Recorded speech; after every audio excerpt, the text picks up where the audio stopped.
नमस्कार। रेडियो सारथी 107.4 megahertz, radio सारथी.com.np सँगसँगै विभिन्न मोबाइल एप्लिकेसनहरू मार्फत गोलार्धमा एकैसाथ प्रसारण भइराखेको साँझ 7 बजेको सारथी हालचालमा यहाँलाई हार्दिक स्वागत छ।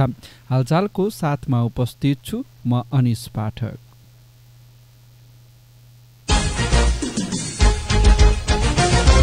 सारथी हालचाल सुरु गरौं मुख्य हालचालका शीर्षकहरूबाट।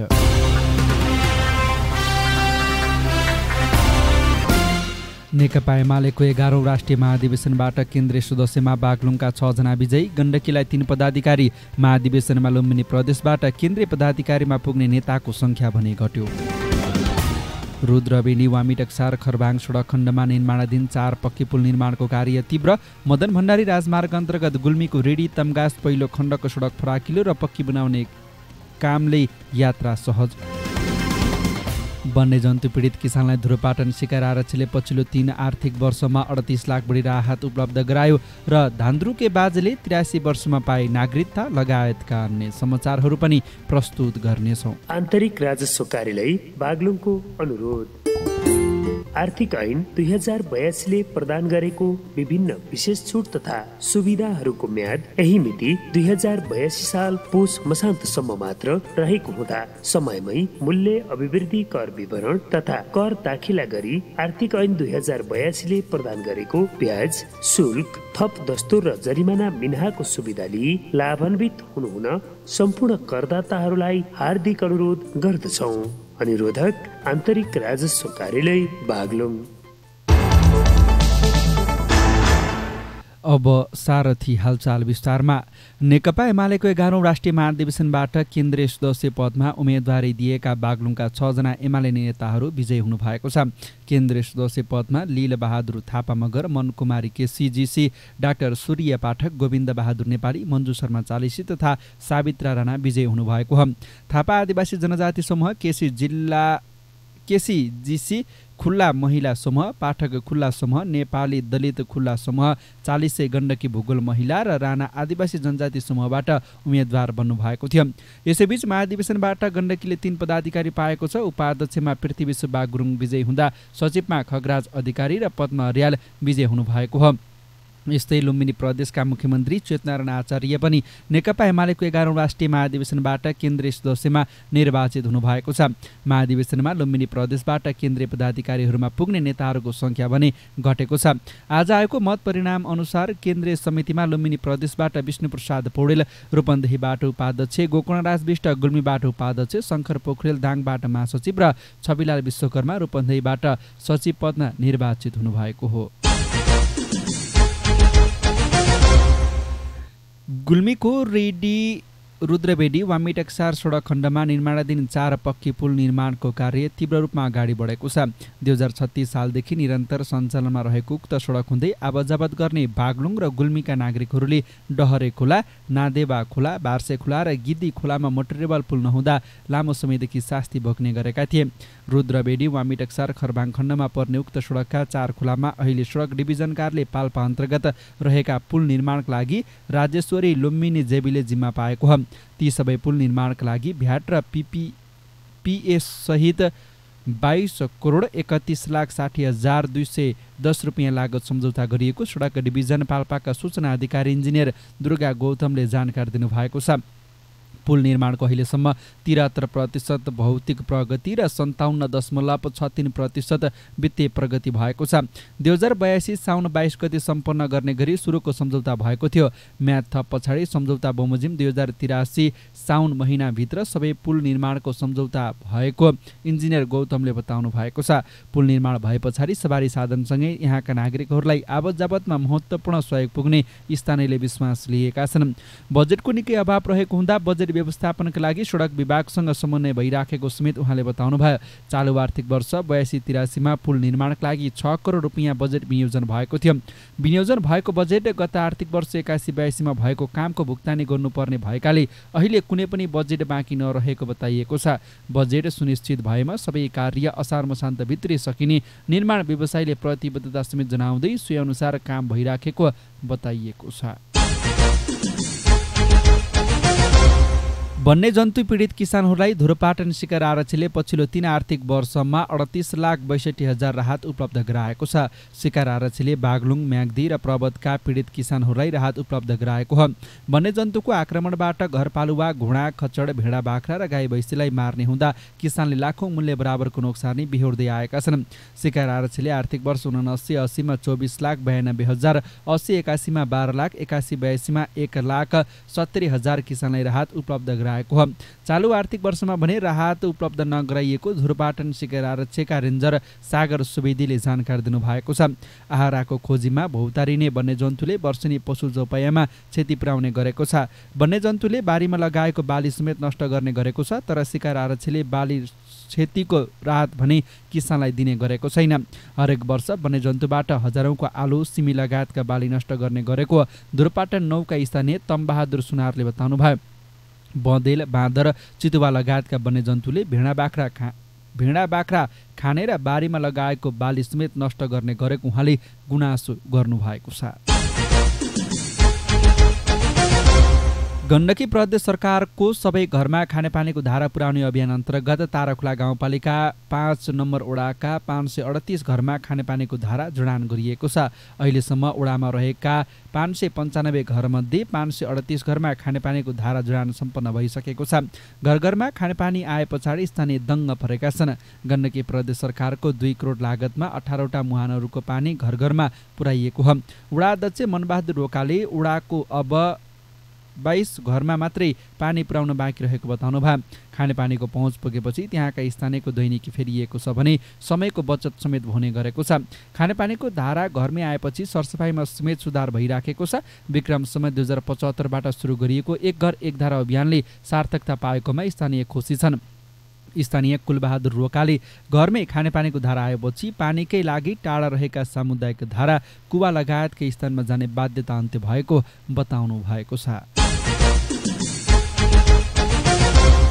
बागलुङ नगरपालिका 10 भकुण्डेमा बस्दै आउनुभएका एक 83 वर्षीय वृद्धले नागरिकता प्राप्त गर्नुभएको छ। 2081 फागुन 2 गते रेडियो सारथी सहित विभिन्न सञ्चार माध्यममा बुढेसकालमा नाम खोजिराखेका धान्द्रुके बाजे शीर्षकमा समाचार प्रकाशित भएपछि उहाँ नागरिकताबाट वञ्चित भएको बारेमा उजागर भएको थियो। उक्त समाचार प्रकाशित भएपछि बागलुङ नगरपालिकाले लामो समयको प्रयास पछाडि कार्यपालिकाकै निर्णय गराएर नागरिकता दिलाउन सफल भएको हो। नाम र जन्मस्थान टुङ्गो नलागेका उहाँ धान्द्रुके बाजे उपनामले चिनिनुहुन्थ्यो। उहाँको नागरिकता प्राप्त गरेसँगै पहिलो पटक 8,000 वृद्ध भत्ता समेत प्राप्त गरेको बागलुङ नगरपालिकाको पञ्जीकरण शाखाले जनाएको छ। लामो समयदेखि भकुण्डेमा बस्दै आउनुभएका उहाँ बोल्न नसक्ने र परिवार समेत सम्पर्कमा नआएका कारण अहिलेसम्म पहिचानबिन हुनुहुन्थ्यो। नागरिकता नहुँदा राज्यले प्रदान गर्ने सामाजिक सुरक्षा भत्ताबाट समेत उहाँ वञ्चित हुनु परेको थियो। नगरपालिकाको कार्यपालिकाले निर्णय गरेपछि संरक्षक राखेर जिल्ला प्रशासन कार्यालयबाट नागरिकता दिलाइएको बागलुङ नगरपालिकाका नगर उपप्रमुख राजु खड्काले जानकारी दिनुभएको छ। बाँसका सामग्री बनाउँदै आउनुभएका उहाँको जीवनको उत्तराधारमा चन्द्रबहादुर थापा नामाकरण गरी नागरिकता उपलब्ध गराइएको हो।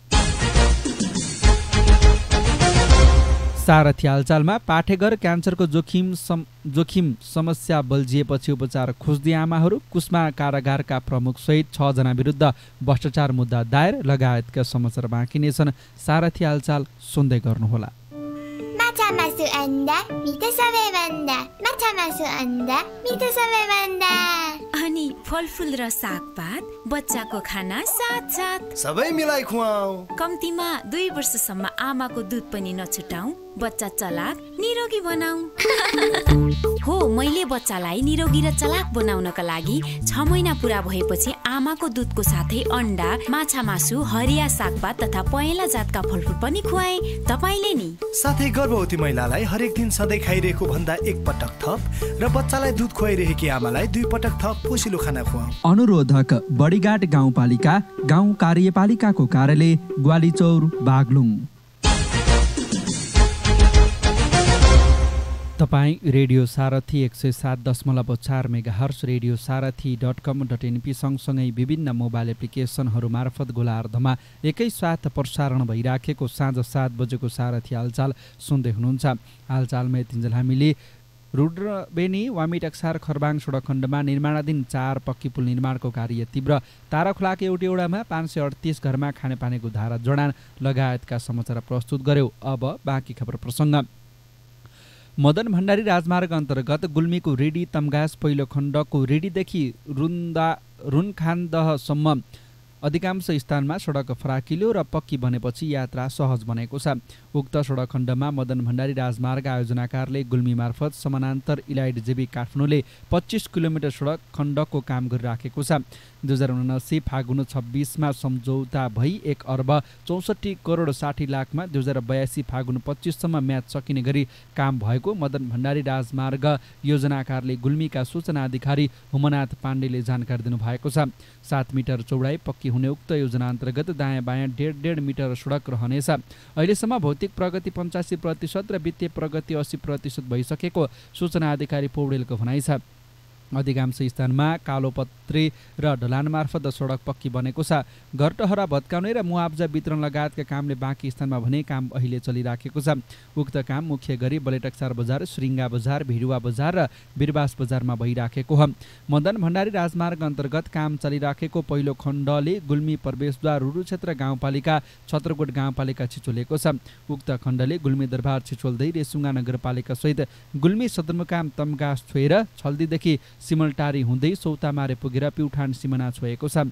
उक्त खण्डमा गैंडाकोट तम्घास खण्ड पुरानै साँगुरो सडक र फ्यारो घुम्ती सहित अझै पनि सडक डिभिजन कार्यालय पाल्पा मार्फत नै छ। बाँकी सडक खण्डमा भने काम सकिएको र सकिने अवस्थामा रहेको आयोजनाले जनाएको छ।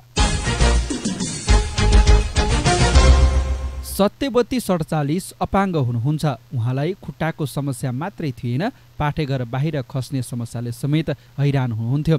धेरै पटक रिङ राखेर पनि नअड्किने अवस्था भएपछि शल्यक्रियाका लागि जान सुझाव दिएको जुहाङ प्राथमिक स्वास्थ्य केन्द्रका सिनियर अनमी सरिता पुरीले बताउनुभयो। त्यस्तै गाडीमा बसेको बेला गन्ध आएपछि एकजना 60 वर्षीय आमालाई गाडीबाटै अस्पताल लगेर उपचार गर्नु परेको विडम्बना समेत पुरीले सुनाउनुभयो। उहाँले भन्नुभयो, गनाउने पानी बगेर भित्रै कपडा राखेर 60 वर्षदेखिका पुरै पाठेघर बाहिर आएका 40-45 वर्षका आमाहरू पनि समयमै उपचार गर्नुहुन्न। आमाहरूले समस्या बल्झिएपछि मात्रै पाठेघरको उपचार खोज्दै स्वास्थ्य संस्था आउँदा क्यान्सरको जोखिम समेत बढ्दै गएको छ। उक्त समस्याबाट 30 देखि 60 वर्षसम्मका आमाहरू बढी पीडित हुनुहुन्छ। सिनियर अनमी पुरीले लामो समयदेखि गाउँघाउँमा पाठेघरको मुखको क्यान्सर, स्तन तथा आङ खस्ने आमाहरूको परीक्षण गराउँदै आउनु भएको छ। पुरीको कार्यक्षेत्र सत्यवती गाउँपालिका भए पनि तालिम र सिपका कारण बाहिरका स्थानीय तहमा पनि सेवाका लागि पुग्ने गर्नु भएको छ। उहाँको काम र अनुभवमा अधिकांश आमाहरू सुत्केरी अवस्थामा पनि काम गरेका कारण, सरसफाइमा ध्यान नदिँदा, बेलैमा उपचार नगरेका कारण पाठेघरको समस्याबाट पीडित हुने गरेका छन्। कैयौँ केही छैन भनेर बसेका सचेत महिलाहरूको जाँच गर्दा पाठेघरको समस्या पहिचान भएका उदाहरण रहेकोले उपचारको चेतना र पहुँच नभएका महिलाहरू घरमै रोगले तडपिएको पुरीले बताउनु भएको छ। गुल्मीको सत्यवती गाउँपालिकाको वर्षेनी पाठेघर र स्तन क्यान्सरको निःशुल्क स्क्रिनिङ शिविर गर्ने गरेको छ। भर्खरै सत्यवती गाउँपालिकाको जुहाङ, जुनिया र लिम्गा स्वास्थ्य चौकीमा गरिएको शिविरमा 193 जना महिलाहरूले सेवा लिएका छन्, जसमा 41 जना महिलाहरूलाई पाठेघर खस्ने समस्याको उपचार गरिएको र 7 जनालाई थप उपचारका लागि विशेषज्ञकोमा रिफर गरिएको गाउँपालिकाले जनाएको छ। शिविरमा आएका महिलाहरूमध्ये अधिकांशमा पाठेघरकै समस्या देखिएकोले रिङ प्रेसरी राख्ने र औषधि प्रदान गरिएको बताइएको छ। सत्यवती गाउँपालिकाका उपप्रमुख निर्मया तारामुले कामको लहबारी, लाज र सचेतनाको कारण पाठेघरको समस्यासँग कैयौँ आमाहरू जुधिरहनु परेकोले बेलैमा जोगिन आग्रह गर्नुभयो। गाउँपालिकाले निःशुल्क आँखाको मोतियाबिन्दुको शिविर, स्वास्थ्य बिमा तथा आयुर्वेद औषधालय स्थापना र सञ्चालनमा काम गरिराखेको छ। बागलुङ नगरपालिका 10 भकुण्डे स्थित एकले सालमा गएको भीमकाय पहिरोको दिगो समाधान गर्न काम थालिएको छ। पहिरोले मालढुङ्गादेखि बरेङ र छिमेकी जिल्ला गुल्मी जोड्ने राष्ट्रिय गौरवको आयोजना कालीगण्डकी करिडोर र बागलुङ कुस्मिसेरा जोड्ने सडक एकले सालमा अवरुद्ध हुँदा यात्रुले शास्ति खेप्दै आएका थिए। एकले सालको पहिरो नियन्त्रणका लागि पटक पटक अभ्यास भए पनि प्रयास असफल भएपछि गण्डकी प्रदेश सरकारको लगानीमा दिगो व्यवस्थापनको काम थालिएको हो। 2076 सालको पहिरोले एकले सालमा वर्षेनी सडक अवरुद्ध बन्ने र वर्षातमा महिनैसम्म सडक ठप्प हुने गरेको छ। पहिरो पन्छाउन बागलुङ र जैमनी नगरपालिकाले लगानी गरे पनि दिगो व्यवस्थापन नहुँदा पटक पटक गरिएको करोडौँको लगानी खेरा गइराखेको छ। गण्डकी प्रदेश सरकारबाट चालु आर्थिक वर्षमा विनियोजित 3 करोड बजेटबाट पहिरोको मुख्य समस्या हटाउने तयारी गरिएको हो। त्यसका लागि गोलुवाको विद्यालयदेखि पानीलाई दिगो रूपमा तर्काउने प्रयास थालिएको छ। त्यस पछाडि मात्रै पहिरोमा पायल फाउन्डेसन सहित संरचना बनाएर सडक स्तरीय बनाउन सकिने सिँचाइ तथा जलस्रोत व्यवस्थापन आयोजना कास्कीका आयोजना प्रमुख बिन्दरमान श्रेष्ठले बताउनु भएको छ। पहिलो चरणमा भकुण्डेको दह र द्वारीदेखि बग्ने पानी व्यवस्थापन गरेपछि सडक बनाउनु पर्ने प्राविधिक सल्लाह अनुसार आयोजनाले चालु वर्षको 3 करोड बजेटले संरक्षणको काम गर्ने भएको हो।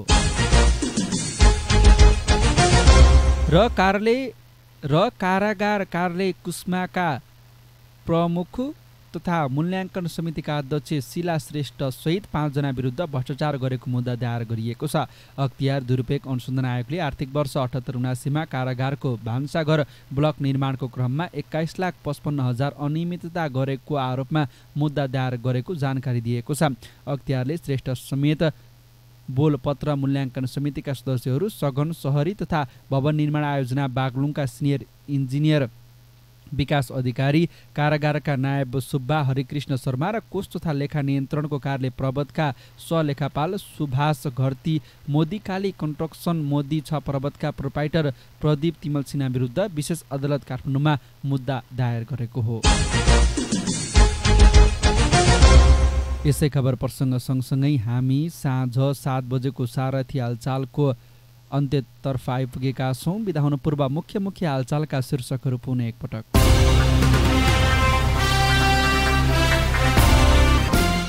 नेकपा एमालेको 11औं राष्ट्रिय महाधिवेशनबाट केन्द्रीय सदस्यमा बागलुङका 6 जना विजयी, गण्डकीलाई 3 पदाधिकारी। महाधिवेशनमा लुम्बिनी प्रदेशबाट केन्द्रीय पदाधिकारीमा पुग्ने नेताको सङ्ख्या भने घट्यो।